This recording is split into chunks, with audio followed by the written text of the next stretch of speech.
حضرت داؤد کو دی گئی، اور اس کے علاوہ صحائف آسمانی انبیاء کو دیے گئے، اور قرآن عظیم محمد عربی کو دیا گیا۔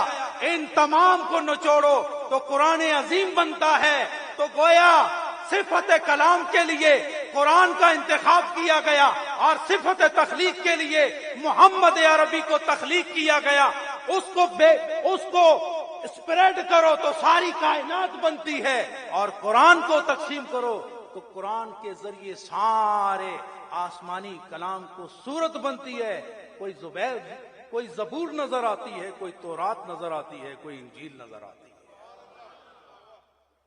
تو گویا کہ تخلیق سے پہلے، کلام سے پہلے ایک ذات خدا کے سامنے تھی۔ وہ ذات کون سی ہے؟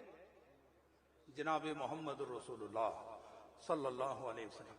اسی لیے وہ ابتدا سے انتہا تک، یہ جو آیت ہے نا، هو الاول هو الاخر هو الظاہر، یہ جہاں خدا کی حمد و ثنا ہے، وہیں یہ محمد عربی کی نعت بھی ہے۔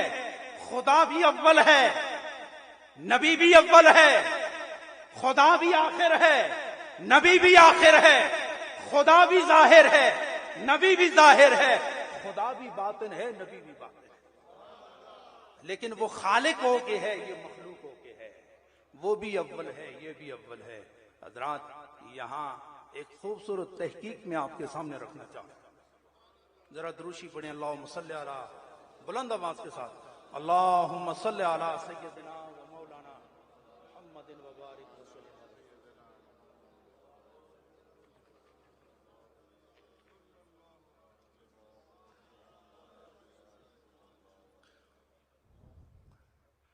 وجود تین طرح کا ہے، ایک واجب ہے، ایک ممتنع ہے، اور ایک ممکن ہے۔ گل مشکل تو نہیں نا؟ واجب کا معنی ہے ضروری، اور ممتنع کا معنی جس کا امکان ہی نہ ہو، اور ممکن کا جس کا امکان ہے۔ ایسا ہی علامہ صاحب۔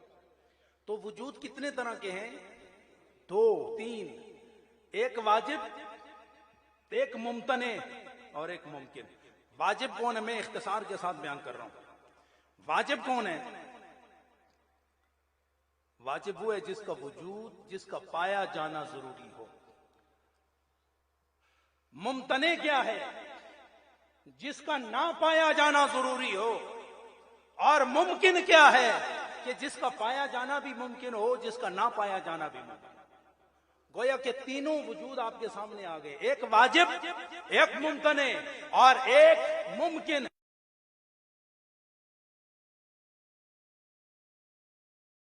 یہ ضروری ہے کہ خدا کا وجود پایا جائے، اور یہ بھی ضروری ہے کہ کوئی بھی خدا کا شریک نہ ہو۔ جس طرح وہ واجب ہے، اسی طرح اس کے ساتھ کسی شریک کا نہ ہونا یہ بھی واجب ہے۔ یہ دونوں برابر ہیں، ایک پائے جانے میں، دوسرا نہ پایا جانے میں، اور تیسرا وجود ممکن ہے۔ اس سے کیا مراد ہے؟ فرمایا جس کا پایا جانا بھی ممکن ہو، جس کا نہ پایا جانا بھی ممکن ہو۔ تو وہ کیا ہے؟ وہ ساری کائنات، یہ ساری کائنات ممکن میں آتی ہے۔ ما سوا اللہ، اللہ کے علاوہ جتنا کچھ ہے یہ ممکن ہے۔ یہاں بعض لوگ کہتے ہیں، انظر دھیان نال گل سنیں، بعض لوگ کہتے ہیں کہ نبی ہمارے جیسے ہیں اور ہم نبی جیسے ہیں۔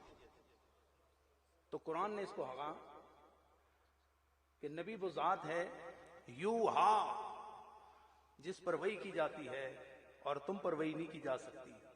لہذا یہ فساد، یہ اناد ختم کرو اور حقیقت کی طرف آؤ کہ نبی تم میں سے ہے، نہ تم نبی جیسے ہو، نہ نبی تمہارے جیسے۔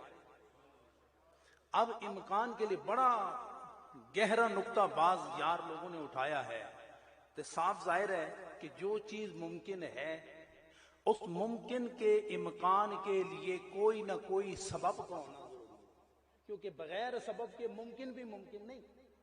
یہ بات سمجھنے سے تعلق رکھتی ہے کہ سبب کے بغیر